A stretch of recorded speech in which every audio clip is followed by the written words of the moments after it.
Bapa di surga, terima kasih untuk hari ini kami boleh berkumpul bersama-sama beribadah kepada Tuhan. Tuhan, di tahun 2021 ini, di akhir bulan pertama di tahun ini, Tuhan, kami ingin hidup kami berubah. Kami ingin mengalami terobosan dalam kehidupan kami.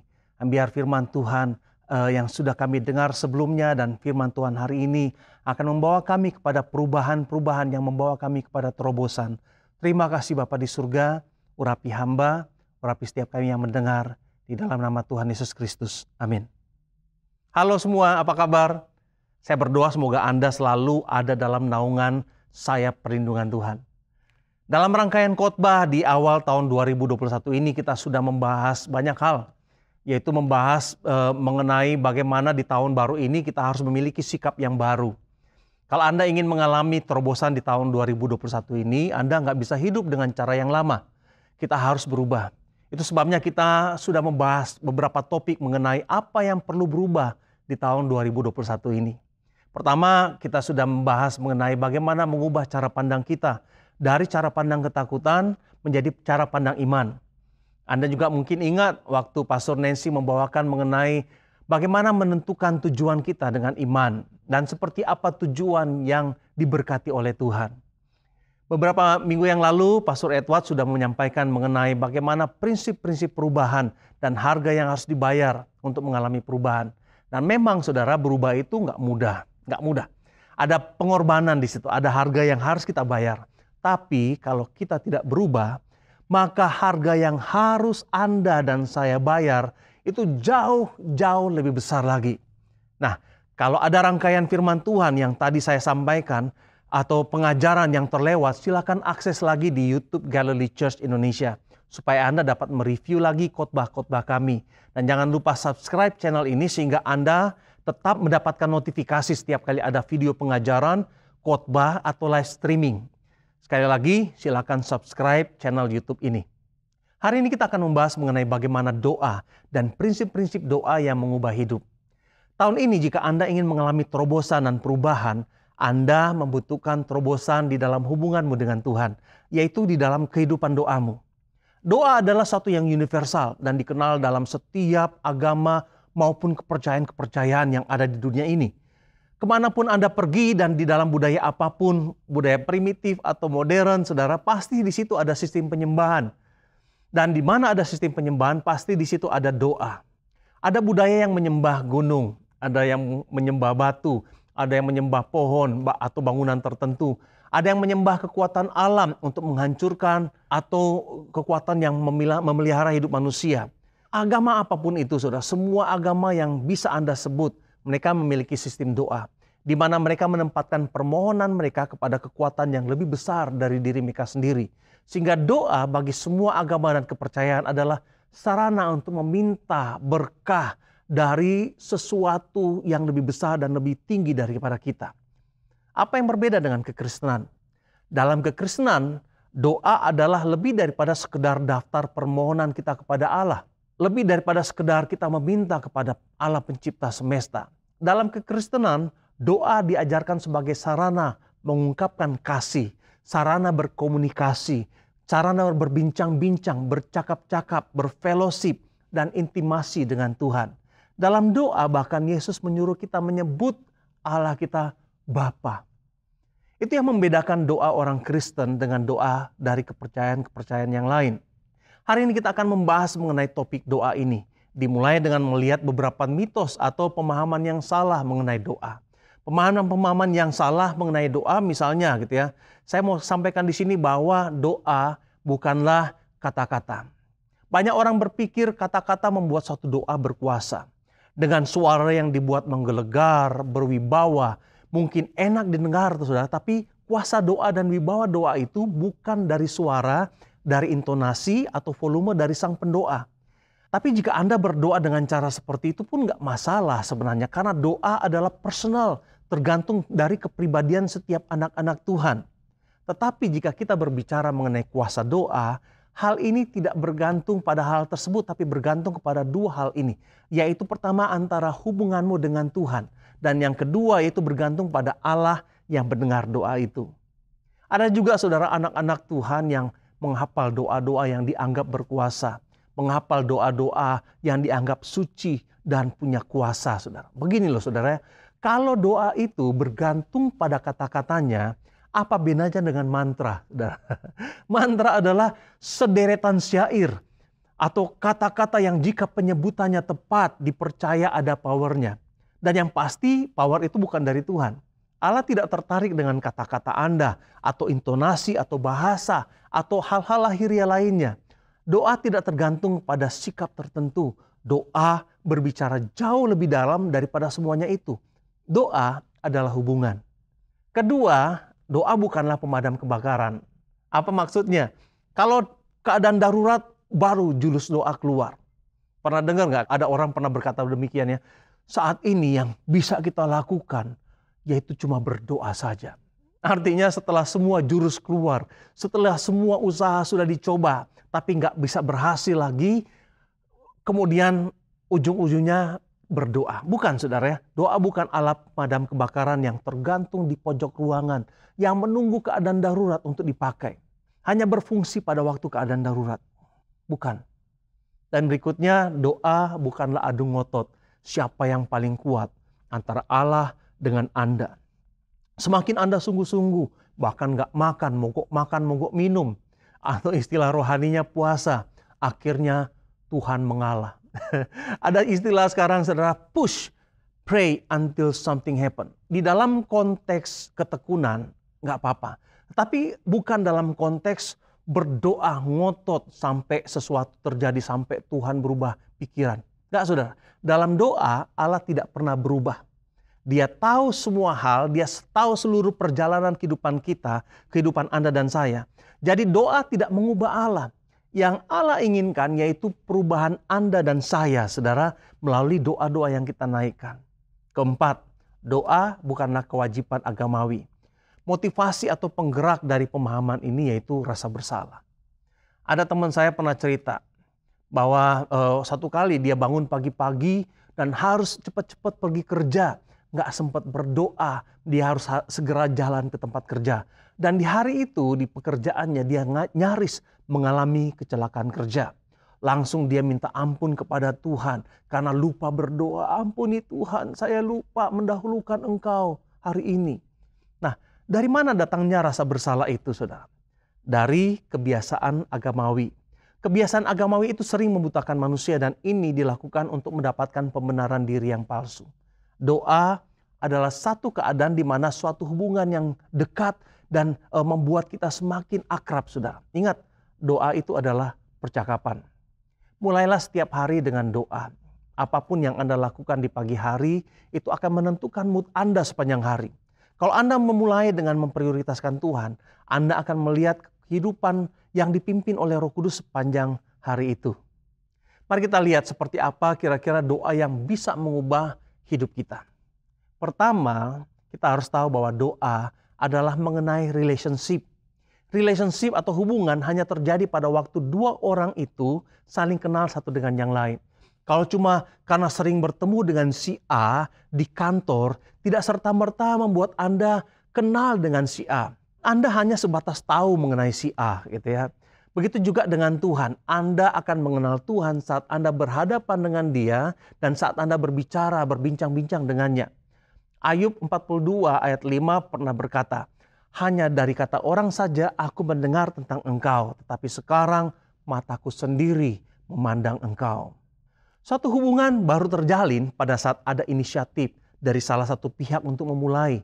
Dalam hubungan Anda dengan Tuhan, Dialah yang mengambil inisiatif untuk mengasihi kita, saudara, sekalipun kita belum mengenal Dia, sekalipun kita masih berdosa, saudara. Roma 5 ayat 8 berkata, akan tetapi Allah menunjukkan kasih-Nya kepada kita oleh karena Kristus telah mati untuk kita ketika kita masih berdosa. Lalu waktu kita berdosa, tidak mungkin kita bisa berdoa dengan benar. Kenapa saudara? Karena Allah adalah kudus. Dan jika kita berdosa, maka kita jadi terpisah dari Allah. Dan itu menghalangi doa-doa kita. Coba perhatikan ayat ini ya. Yesaya 59 ayat 1-2. Sesungguhnya tangan Tuhan tidak kurang panjang untuk menyelamatkan dan pendengarannya tidak kurang tajam untuk mendengar. Tetapi yang merupakan pemisah antara kamu dengan Allahmu ialah segala kejahatanmu. Dan yang membuat dia menyembunyikan diri terhadap kamu sehingga ia tidak mendengar ialah segala dosamu. Jadi saudara, doa adalah relationship. Hubungan kita dengan Allah akan mengubah kehidupan kita juga. Berikutnya kita perlu tahu yaitu doa berbicara mengenai kasih atau cinta. Dalam satu hubungan saudara ya, salah satu yang jadi pengikat yang terpenting yaitu komunikasi. Semakin banyak kita ngobrol, berkomunikasi, semakin dekat hubungan kita. Semakin kita tahu segala sesuatu yang Allah inginkan, tahu segala sesuatu mengenai Tuhan.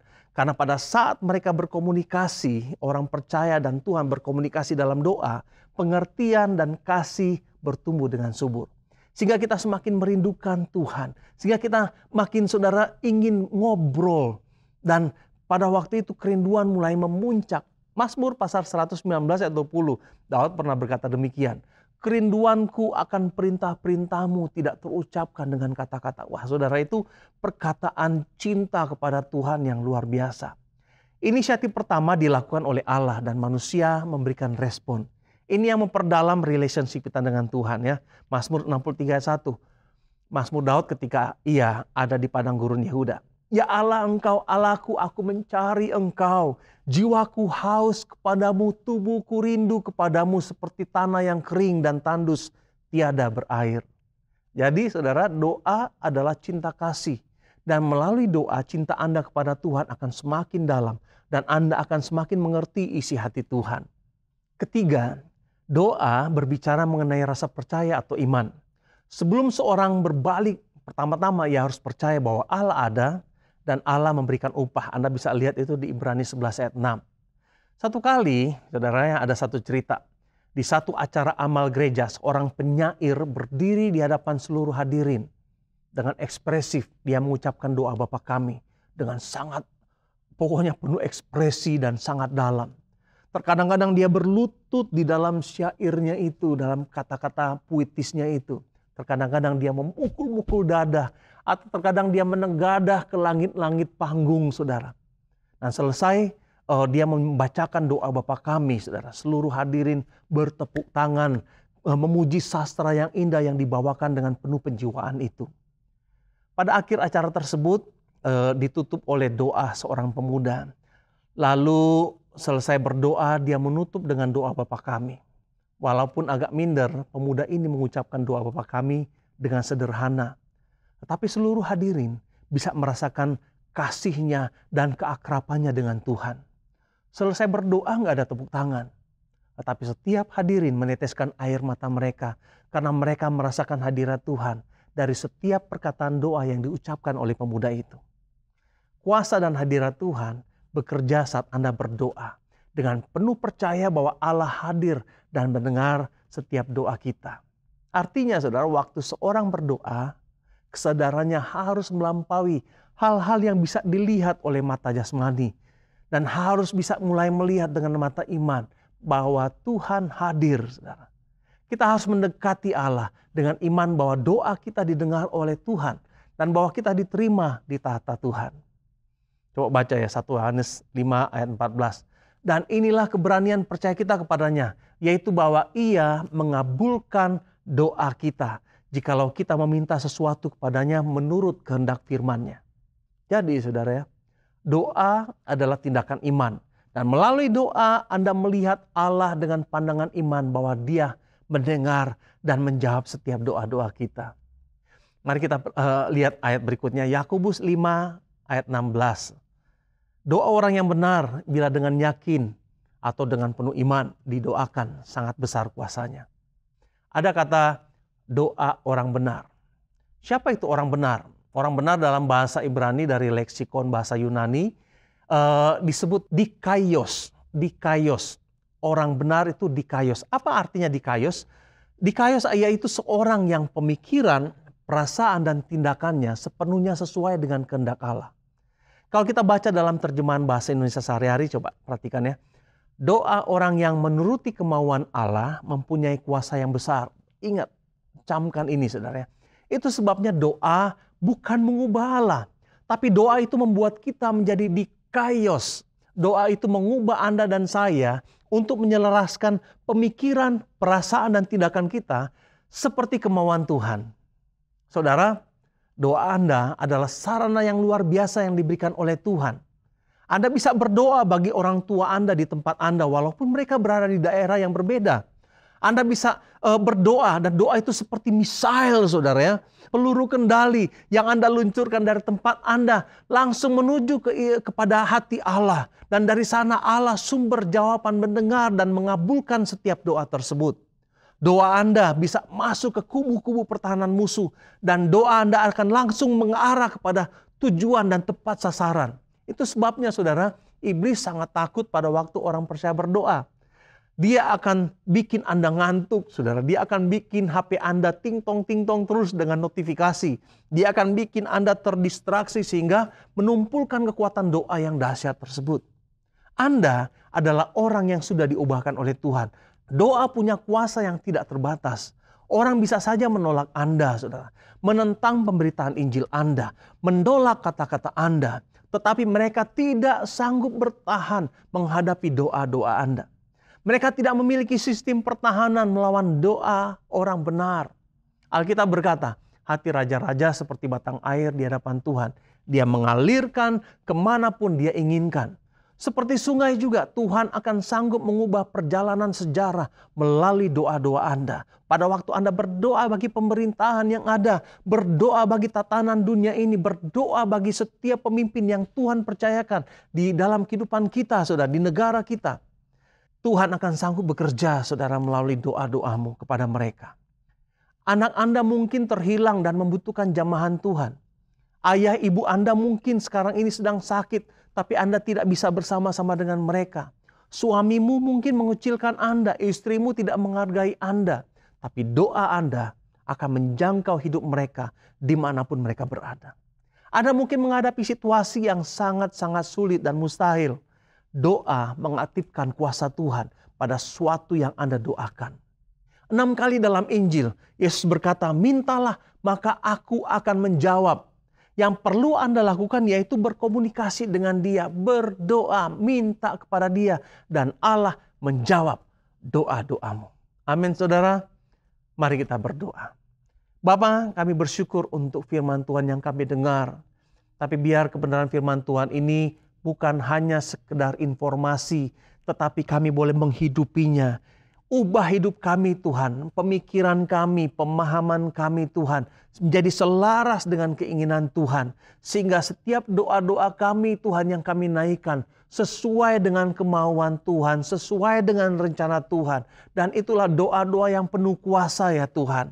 Bapa, aku berdoa pada hari ini Tuhan, mungkin jemaat-Mu dimanapun mereka berada Tuhan, memiliki berbagai masalah Tuhan, memiliki berbagai pergumulan. Bapa, biar Tuhan Roh Kudus mengencourage mereka untuk berdoa, untuk menyelaraskan pikiran mereka bersama dengan keinginan Tuhan. Dan mulai berdoa bagi orang tua mereka, berdoa bagi sanak famili mereka, berdoa bagi suami, bagi istri, bagi anak-anak, dan bagi semua hal yang menjadi concern mereka. Dan kami percaya Tuhan ada kuasa di dalam doa. Dan aku berdoa Tuhan supaya setiap jemaat-Mu mengalami sukacita pada waktu mereka melihat bahwa doa-doa mereka didengar oleh Tuhan. Dan mereka melihat jawaban dari setiap doa yang mereka naikkan kepada Engkau. Terima kasih Bapa di surga. Meteraikan firman Tuhan ini supaya boleh diingat dan kami boleh menjadi pelaku firman. Di dalam nama Tuhan Yesus Kristus kami berdoa. Amin. Amin. Saudara, sebelum kita menutup ibadah kita, jika Anda memiliki pertanyaan seputar firman Tuhan atau jika Anda ingin didoakan, Anda punya pergumulan yang Anda ingin bagikan dan akan minta didoakan oleh gereja, atau jika Anda ingin mengambil langkah selanjutnya di dalam imanmu, hubungi kami saudara dengan cara mengisi respon card. Ada barcode di sini, silakan Anda ikuti tautan yang ada di barcode ini dan kami akan mendengar dan kami sangat senang mendengar dan melayani Anda dan berdoa bagi Anda. Kami akan segera menghubungi Anda. Saudara, sebelum kita tutup dengan doa berkat, mari saya mau ajak Anda untuk pergi kembali ke tempat Anda berada dan jadi berkat dimanapun Anda berada. Mari angkat tangan kita ke surga dan kita terima berkat-berkat dari Tuhan. Tuhan memberkati engkau dan Tuhan melindungi engkau. Tuhan menyinari engkau dengan cahaya wajahnya dan memberi engkau kasih karunia. Tuhan menghadapkan wajahnya kepada engkau dan memberi engkau damai sejahtera. Dan Allah sumber pengharapan memenuhi kamu dengan segala sukacita dan pengharapan dan damai sejahtera di dalam imanmu. Supaya oleh kekuatan Roh Kudus kamu berlimpah-limpah di dalam pengharapan. Kasih karunia Tuhan Yesus Kristus dan kasih Allah dan persekutuan dengan Roh Kudus menyertai kamu sekalian. Di dalam nama Tuhan Yesus Kristus kita berdoa. Amin. Nah saudara, pesan saya tetap menjaga kesehatan. Jaga protokol kesehatan ya saudara. Gak henti-hentinya pastor ingin ingatkan. Supaya kita berhikmat dan berhati-hati. Rajin-rajin cuci tangan. Sesering mungkin ya saudara. Kemudian jaga jarak aman dengan orang yang lain. Jangan lupa pakai masker setiap saat. Masker yang sesuai dengan standar. Dan jangan keluar rumah jika tidak mendesak. Karena saat ini kita dengar di berita bahwa semakin banyak orang yang terpapar dengan COVID-19. Berhati-hatilah, berhikmat. Semoga Tuhan memberkati kehidupanmu.